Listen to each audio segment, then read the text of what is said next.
لله رب العالمين وصلى الله على نبينا محمد وعلى آله وصحبه وسلم أما بعد. عباد الله، إن اللسان أشد الجوارح خطرا. La langue, c'est parmi les membres les plus dangereux. لماذا؟ لأن أكثر الناس حصائد ألسنتهم في جهنم وحياها.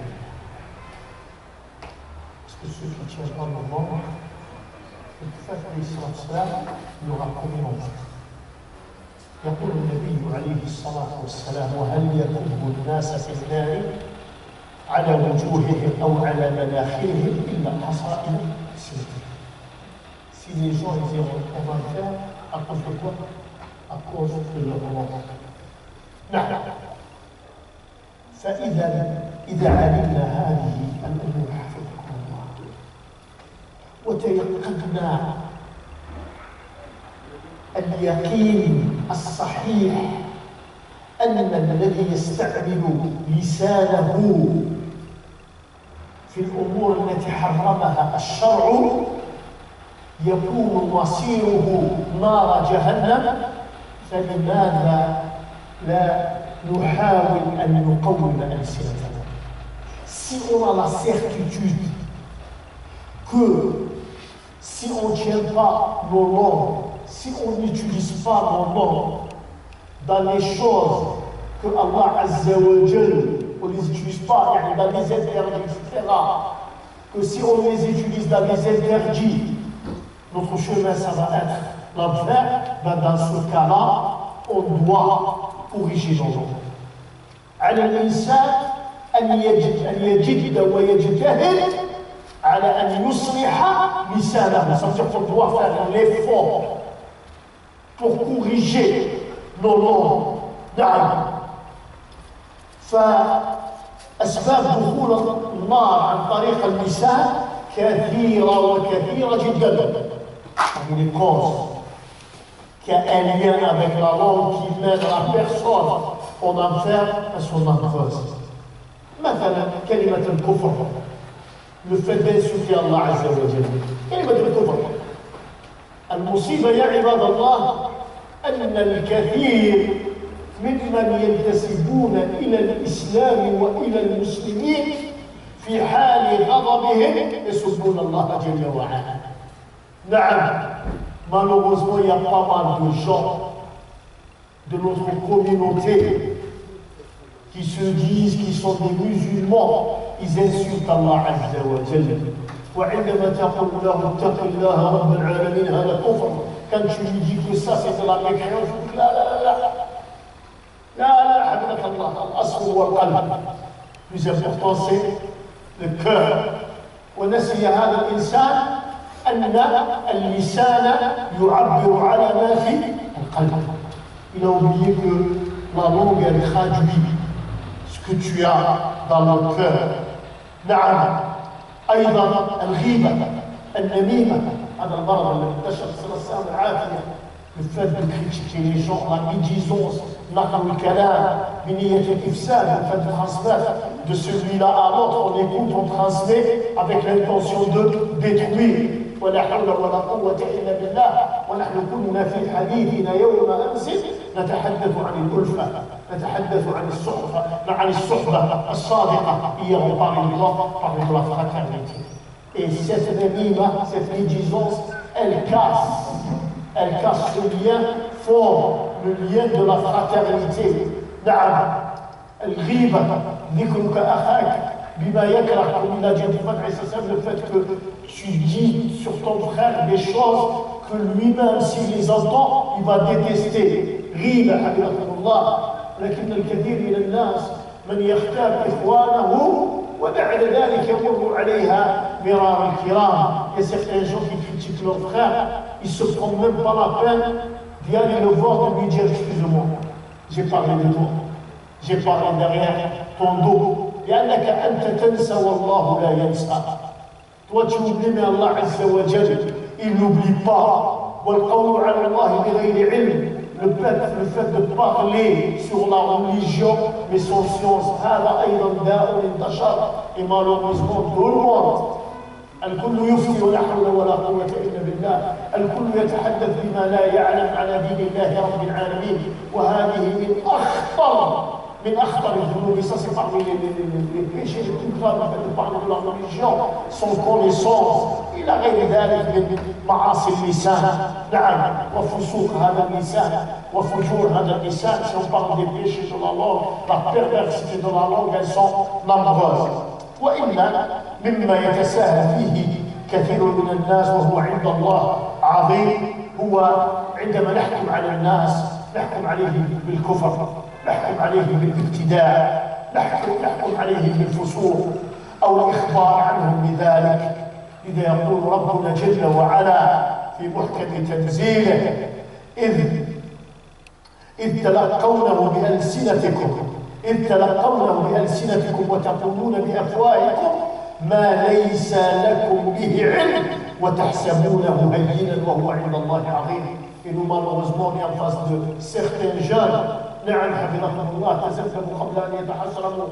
Ils se sont mis, quand je dis des jeunes, je ne parle pas des gens de science, je ne parle pas des savants. لا أتكلم عن العلماء ولا أتكلم عن الدعاة، أتكلم عن شباب حفظهم الله ضائع بارك الله فيكم. وجد فجوة ils ont trouvé une brèche فراحوا يبدعون الناس ويضللونهم ويفسقونهم بغير علم. Ils ont commencé à dire celui-là c'est un innovateur, celui-là c'est un pervers, celui-là بدون علم sans science. حفظكم الله. ومولانا جل وعلا في محكم تنزيله يقول فاسألوا أهل الذكر إن كنتم لا تعلمون.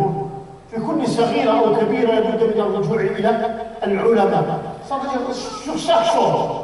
Je reviens à qui? Je reviens au savant. ما يجيش إنسان هكذا حديث أسنان. أنجاب بارك الله فيك هذا مبتدع وهذا كذا وهذا كذا وهو لا يعرف القواعد ولا يعرف الأصول، وربما تجده لا يحسن حتى الكلام باللغة العربية، وحتى ربما لا تجده يحفظ صورة من كتاب الله رب العالمين، أو لا يحفظ حديثا من حديث رسول الله صلى الله عليه وآله وسلم. تجده يبدع ويفسر وبغيته هو أن يفرق بين المسلمين. Certains gens hadith, ça se peut qu'il ne connaît même pas un verset du Coran, ça se peut qu'il ne connaît même pas un hadith du prophète alayhi salam. Tu le vois du matin au soir, ça se peut qu'il ne sait même pas lire l'arabe, il ne sait même pas parler en arabe. Tu le vois du matin au soir, lui c'est un innovateur, lui c'est un pervers, et lui cette personne il devrait revenir à qui? Il devrait revenir au savant كما أمرنا ربنا جل وعلا فاسألوا أهل الذكر إن كنتم لا تعلمون. نعم بارك الله فيك. فهذه الأحكام أو نقل هذه الأخبار quand on parle de ces règles, le fait de transmettre يعني ces informations ما لم يكن مبنيا على علم نعم ووقعت في محلها الصحيح وإلا كان صاحبها متوعدا بوعيد شديد. متوعدا بماذا؟ بوعيد شديد. Si elle n'est pas basée sur des règles, si elle n'est pas basée يعني ces informations sur des choses qui sont véridiques, فإن صاحبها ça veut dire que celui qui fait ça الله جل وعلا توعده بماذا؟ بوعيد شديد. Il mérite le châtiment. نعم il risque d'être châtié بين يدي الله رب العالمين. نعم حفظكم الله. إذا يقول النبي عليه الصلاة والسلام لهذا يعني في هذا الأمر الخطير يعني القوات عليه السلام il nous parle de ce sujet qui est vraiment grave. أيما امرئ قال لأخيه يا كافر. Quand toi tu viens tu dis à ton frère يا كافر mécréant que tu es إلى غير ذلك فقد باء بها أحدهم. Ça veut dire ou c'est toi qui es kafir ou c'est lui qui est kafir. إن كان كما قال إلا رجعت عليه. Ou il est kafir ou sinon elle revient sur toi. والحديث متفق عليه واللفظ للإمام مسلم رحمه الله تعالى. Voyez la gravité. La gravité, le fait de dire aux gens, de juger les gens sans science, sans rien du tout, الأمر خطير حفظكم الله.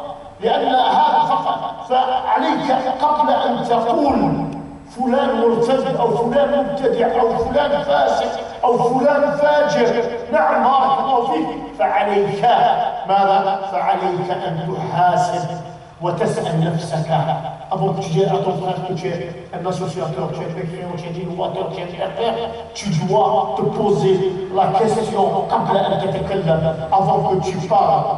هل عندك بينة? Est-ce que tu as la preuve? هل لديك حجة؟ Est-ce que tu as une preuve؟ نعم تحاج بها عن نفسك يوم الوقوف بين يدي الله أم لا؟ Parce que tu vas être jugé devant Allah عز وجل. نعم tu vas être jugé. نعم حفظك الله. لا تتساهل بالكلام. لا تتساهل بماذا؟ بالكلام. الناس الآن أصبحوا في حيرة حفظكم الله. الناس أصبحوا في ماذا؟ في حيرة. من les gens sont perdus maintenant. ما يعرف عن من يصلي يجي يصلي عند هذا منحرف، هذا كذا، هذا كذا، هذا كذا. خلاص الناس يعني تاهوا. Les gens ils sont en perte, ils ne savent pas par quel chemin se diriger.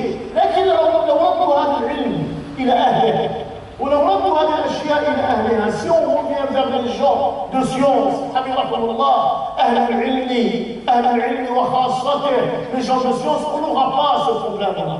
On n'aura pas ce problème. فهم أهل الرأي. لماذا؟ لأن هؤلاء يرجعون إلى كتاب الله وإلى سنة رسول الله صلى الله عليه وسلم في الحكم في هذه القضايا.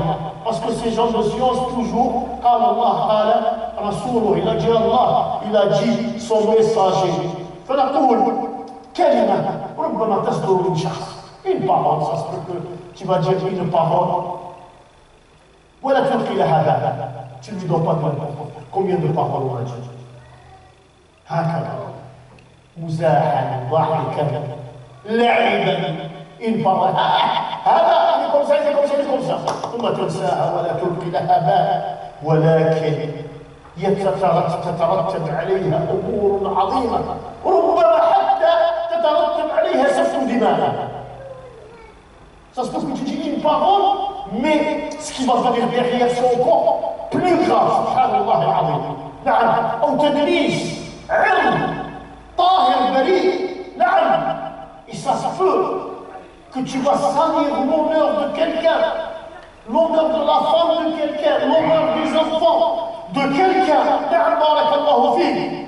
أو يترتب عليها حرمان جمهور كبير من الناس من علم غزير وخير كثير. Des fois, tu tombes sur quelqu'un qui a de la science, يستفيد منه الناس, et les gens, يعني يستفيدون منه. Dès qu'ils avaient quelque chose, ils revenaient vers lui, etc.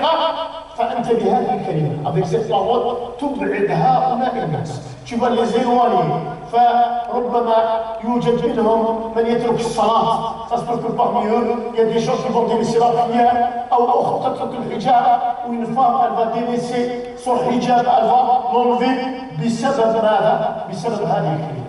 À cause de cette parole. إذا المسؤولية عظيمة يا عباد الله. La chose n'est pas facile يا عباد الله.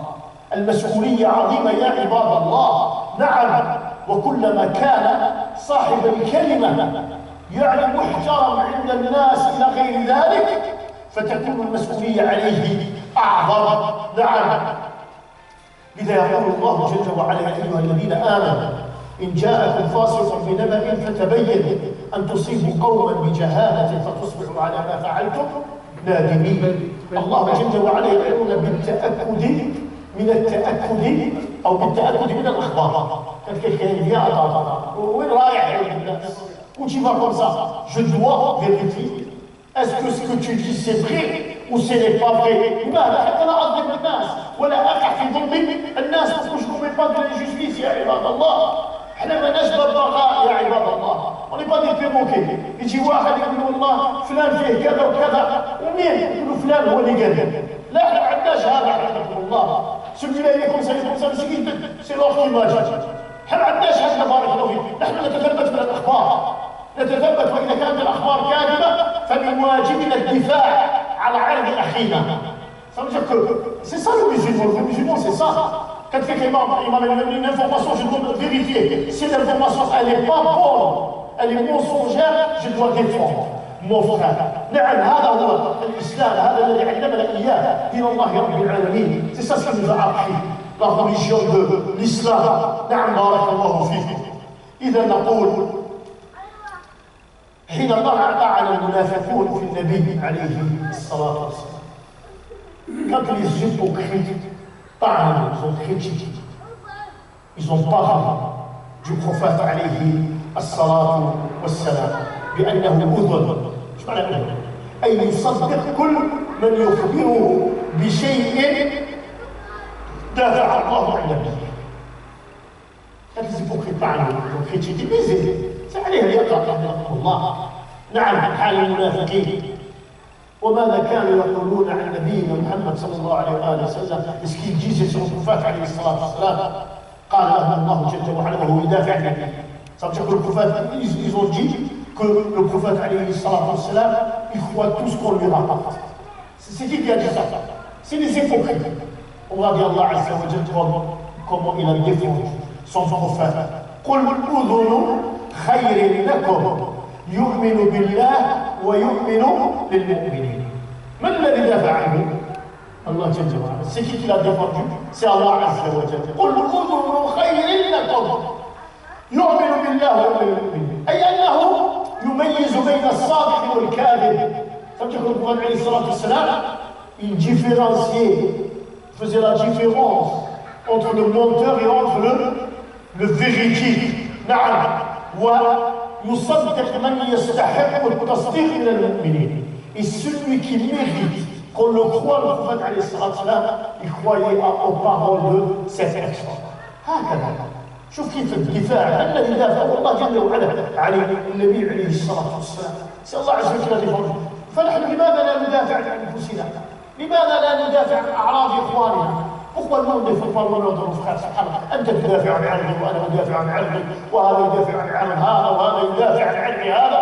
والله لو فعلنا هذا حفظكم الله لانتشر الخير ولقل هؤلاء ولا ابتعد هؤلاء الذين يريدون أن تتفكك أو يريدون أن يفككوا رابطة الأخوة بين المؤمنين. Si chacun fait ça, l'autre défend son frère, l'autre défend son frère, l'autre défend son frère, quand il me ramène quelque chose, je la vérifie, et si je vois qu'elle est mensongère, je défends mon frère, etc.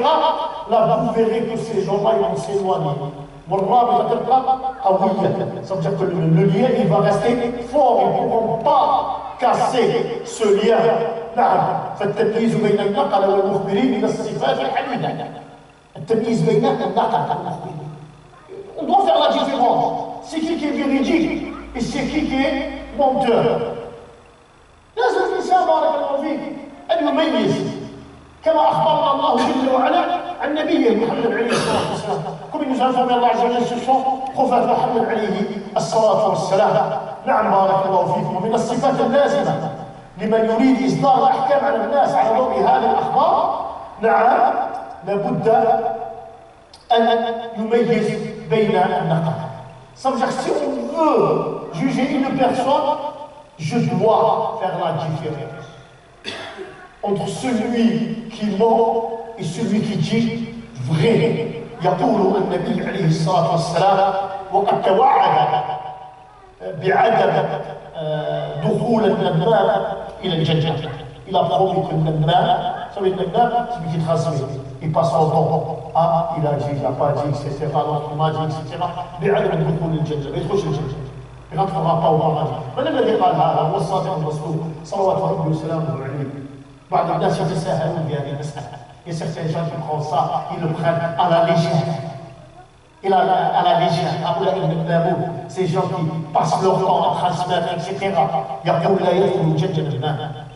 لا يدخل الجنة. Il n'entrera pas au paradis هذا النمام. والحديث رواه مسلم. يعني la chose elle n'est pas facile. Quand on dit il ne rentrera pas au paradis, ça veut dire la chose elle est grave. الله وخاصة أن النميمة بارك الله فيك يعني يسعى صاحبها للإفساد بين الأب وابنه بين الزوجين entre les deux époux. Il est là pour faire séparer les deux époux. يعني الأمثلة كثيرة وكثيرة جدا. الأمثلة كثيرة وكثيرة جدا. Si on peut donner des exemples, malheureusement ici en France, il y a des imams qui font ça. Quand il y a une femme qui va voir l'imam pour se plaindre du comportement de son mari, etc. نعم بارك الله فيك. ماذا يفعل هذا الإمام؟ ماذا يفعل؟ يحاول قدر يعني يبذل جهده لا للإصلاح ولكن للإفساد حتى يستولي على هذا المرأة. Il va faire de son mieux, mais pas pour les réconcilier. Non, pour les séparer. On a des exemples, لا حول ولا قوة إلا بالله. الجهل أصبح مذهب ودب يخطر في الناس ويتكلم في دين الله رب العالمين. Et je vous emmène à ma part, les gens qui sont des imams, des sangles. لا حول ولا قوة. هرج فتن والعياذ بالله، بتخوض والعياذ بالله. أصبح الناس لا يثقون في أهل العلم. نعم، في الأئمة، في أئمتهم، ونحن في هذه الديار نحتاج إلى أهل العلم وإلى الأئمة. يعني في هذه الديار on a besoin des imams. On a besoin des imams حتى يحل المشاكل الاجتماعية للناس. Il y a beaucoup de problèmes, des problèmes entre les époux, entre le père et son fils, etc., avec sa fille, tout ça. On a besoin de ces imams pour réconcilier, pour profiter de ça, pour faire une da'wa aux gens. Il a غير ذلك. نعم بارك الله فيكم. فتجدون نعم يفسدون، وأيضا الإفساد بين رؤوس أهل العلم. Et aussi, il y a des gens qui font النميمة، الإفساد يعني بين رؤوس أهل العلم. Vous savez, حتى les savants. Il y a certains gens qui viennent, ils nous disent un savant, il a dit ça sur toi. والله هذا موجود. ولا رجل علم. Un parmi les gens de science, il va le voir, il dit ouais, mais tel chef, il a dit ça sur toi. وهو يكذب. وهو يكذب عليه. Et lui, il est en train de mentir. أعطيكم مثال، أنا أعطيكم مثال. Je vous donne un exemple. فيه شيخ مصري معروف يسمى حسن البنا. يا شيخ مصري حفظه الله يقول يوسف حسن البنا. Il est vivant, je crois maintenant il a plus de 80 ans. تربطني علاقة به علاقة طيبة جدا جدا جدا. J'ai une relation mais ما شاء الله لك. بعض الناس هؤلاء أقول لكم صراحة يدعون العلم اللي بخيطون راسهم. أحد لا أسميه الأخوة، أحد المنافقين الهيبوكريت اتصل عليه قال له من أنت؟ السلام عليكم شيخ كبير السن. قال له أنا أبو إسلام، يعني أنا هنا. يعني إذا بخي ما بلاص سي كون سي فوا كي طاغي وراح يشتم بالشيخ وكذا ويضحك على الشيخ. Il a commencé à insulter le cheikh, il a commencé à se moquer de lui, etc. بعدها بساعة ساعتين يجي واحد ثاني، une heure ou 2 heures après, il y a une deuxième personne qui vient ويتصل على الشيخ. Il appelle الشيخ حسن البنا. Il l'appelle, يقول له نعم السلام عليكم شيخنا. يقول له من أنت؟ يجي كيف؟ يجي أنا أبو إسلام. الشيخ ديجا الشيخ يجي باش كي أبو إسلام الدوزيام كي l'appelle. الشيخ ديجا le premier s'est moqué de lui en prétendant que c'était moi. Et après, 1 heure après, ou 2 heures après, quelqu'un d'autre il l'appelle, c'est comme si la première personne qui l'a appelé, subhanallah al-alim. صلاة ضجة وكذا، ثم يأتي الثالث التروازيام يتصل بالشيخ يقول له يا شيخ ما رأيكم في أبي الإسلام؟ يجي كيسكو vous en pensez de أبي الإسلام؟ إلى الشيخ يعني كان غضبان وكذا كان يقول أحسن الله الشيخ إذا كان 83 ans إلى l'âge de mon père سبحان الله ويعرف من الإنسان هذا tu viens toi te moquer de lui qu'est-ce qu'il va dire؟ Il va dire des choses bien ou des choses mal. C'est la place. أقول لكم يعني شوفوا الناس يعني يفرقون حتى بين أهل العلم. Ils sont dans le même divisés. الآن بعض الفتن الحاصلة بين المشايخ إلى غير ذلك. Et certains chefs, etc. à cause de ces gens-là يعني شوفوا الشاغل du matin au soir راه في الواتساب. في الفايبر. Il embrasse le chef. Il embrasse l'autre chef. Ah oui, l'autre j'ai posé la question. Il a dit ça, il a dit ça, il a dit ça sur toi. Il a dit ça sur toi. فتحصل فتنة بين المشايخ. C'est ça ce qu'il y a. Après il y a des trous entre المشايخ. حتى أصبح بعض المشايخ الآن يردون على هذا. Les gens de science, on a besoin d'eux, on a besoin d'eux. Ils répondent plus au téléphone. خشيتهم في الفتن par peur de tomber dans le par peur de tomber dans يعني dans les troubles لا حول ولا قوة إلا بالله. أيضا أقول لكم يعني والله نحن بعض الناس شغلهم الشاغل هو نقل الدروس والخطب إلى المحاضرات. Et où les mêmes? Il y a certains gens. Ils sont là, ils enregistrent. Mais pourquoi ils les enregistrent au renseignement؟ في ولا ما في؟ نحن الآن نستعمل الكاميرا Nous, maintenant, on utilise la caméra. Vous savez pourquoi j'utilise la caméra? Pourtant, moi, je suis contre la caméra. Je suis contre la vidéo. Il y a tout le monde qui me connaît tout ça. À cause de ça.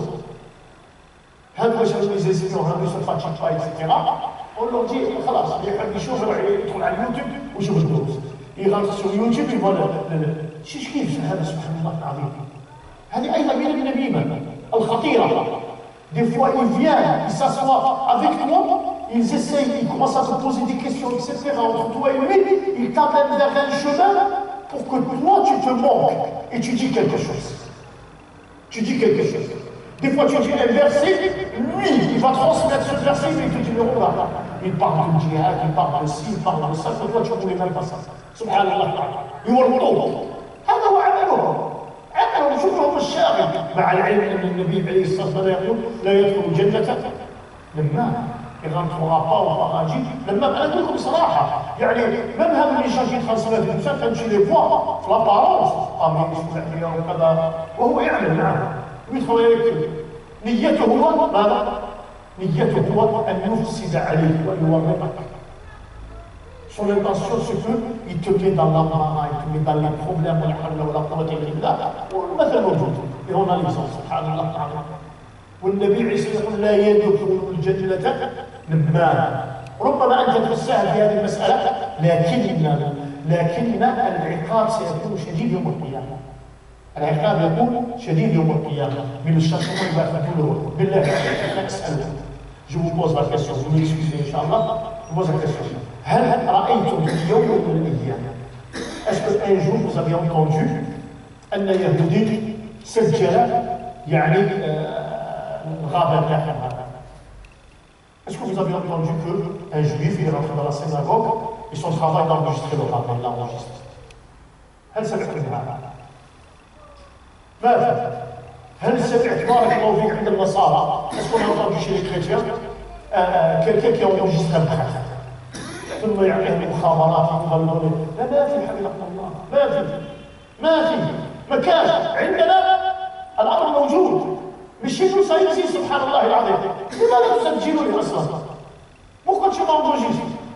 سبحان الله العظيم.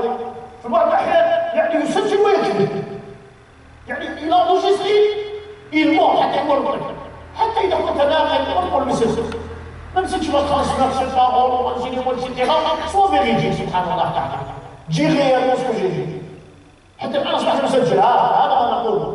C'est ça ce qu'on est en train de dire بارك الله فيك. هذه كارثة وهذه مصيبة رحمكم الله. لا يدخل الجنة نمام يغلقوا غطاء الطاغاجي النمام. الكثير ممن يتساهل في هذه الأمور malheureusement il y a pas mal de gens qui prennent ça, ils le prennent à la légère ولا حول ولا قوة إلا بالله. ولكن دافع هذا كله c'est quoi qui pousse les personnes à faire ça؟ أولا الهوى. أبصر الهوى إلى دافع الطمع. ثاني يقول لك أنا غير من الشمال moi j'ai un vertige.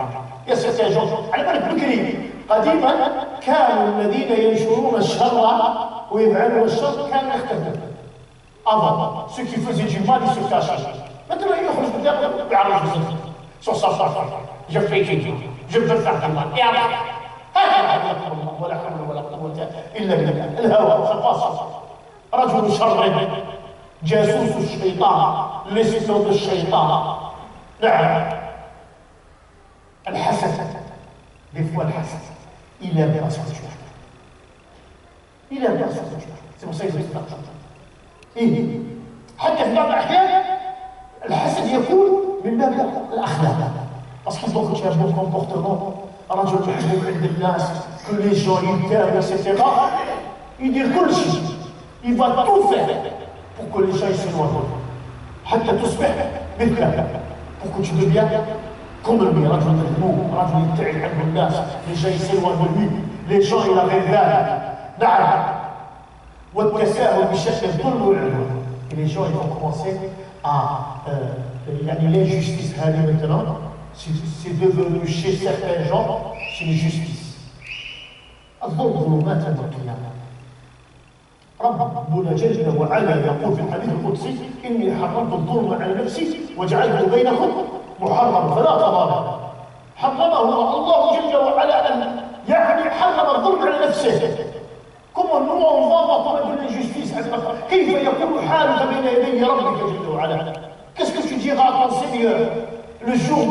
le jour dernier, subhanallah العظيم.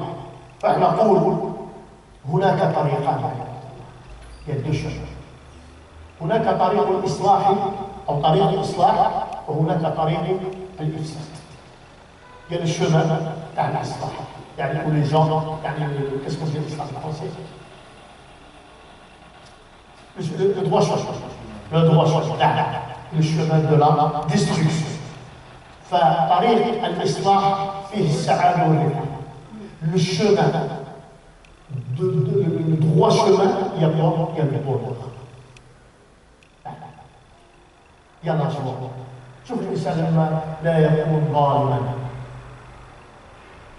لا يكون معتدي، quand la personne n'est pas injuste, il ne commet pas de l'injustice envers les gens. لا يمشي بالغيبة ولا يمشي بالنميمة، ما يمارche pas la médisance إلى غير ذلك. ماذا؟ يكون سعيدا. même quand il va dormir ما شاء الله، لأنه لم يؤذي أحد من خلق الله جل وعلا، ولو يعني نزل به الموت لقي ربه جل وعلا بهذه الأخلاق الحميدة والأخلاق الفاضلة. Quand il meurt, il le sait.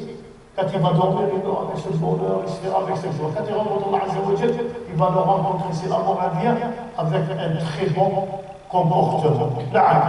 وأيضا طريق الإصلاح فيه تكثير للخير، le bien يعم وتقليل للشر، والخيرات عاجلة والآجلة. أما طريق الإفساد ففيه الحسرة والندامة.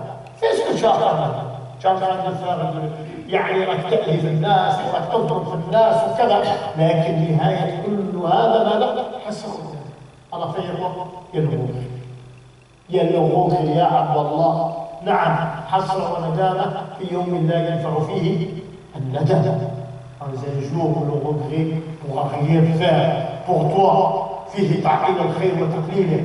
En faisant ça, tu es en train de diminuer le bien, تنمية الشر وتكثيره. Tu es en train d'augmenter le mal. وأيضا تعرض نفسك إلى العقوبات العاجلة والآجلة. Et là, tu es parmi ceux qui ont mérité le châtiment dans ce moment et le jour dernier. نعم. فالنبي عليه الصلاة والسلام يقول فيما رواه أبو داود والترمذي، يقول: ألا أخبركم بأفضل من درجة الصيام والصلاة والصدقة. Est-ce que vous voulez que je vous montre بأفضل درجة، يعني un degré élevé que le jeûne, la prière et الصدقة؟ قالوا: بلى يا رسول الله. نعم، أخبرنا. جئت سخوة. فقال: إصلاح ذات البين، le fait de réconcilier entre deux. فإن فساد ذات البين هي الحالقة. فساد ذات البين، ça veut dire le fait de détruire, de séparer entre deux amis, deux époux, etc. فالنبي عليه الصلاة والسلام سماها ماذا؟ سماها الحالقة، ما يحرق دينه ويستأصل الحسنات. نعم، ويدخل سيئاته. تستأصل الحسنات، تفاصل tes حسنات. Et aussi tu es en train de multiplier tes séviats. Le fait de séparer entre gens. On peut dire, من يسعى في هذا صح. Il n'y a pas mal de gens qui font ça. صح. نعم. إذا يقول ربنا جل وعلا في محكم تنزيله: لا خير في كثير من نجواهم إلا من أمر بصدقة أو معروف أو إصلاح بين الناس، ومن يفعل ذلك ابتغاء مرضات الله فسوف نؤتيه أجرا عظيما. ومن يشاقق الرسول من بعد ما تبين له الهدى ويتبع غير سبيل المؤمنين نوليه ما تولى ونصليه جهنم وساءت مصيرا. أقول ما تسمعون، وصلى الله على نبينا محمد وعلى آله وصحبه وسلم.